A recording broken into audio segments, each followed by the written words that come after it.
Hi!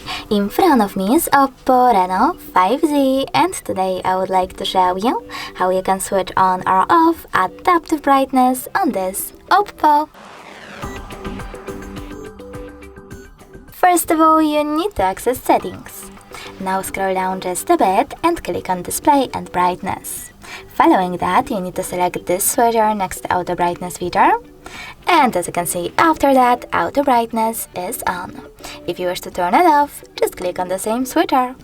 If you want to, you can always go into tab menu and tap on this little icon with a sun and A on it. If it's green, that means that auto brightness is definitely on, but you can always turn it off by choosing this same icon. Thanks so much for watching. If you enjoyed this video, don't forget to leave a like, comment and subscribe. Bye!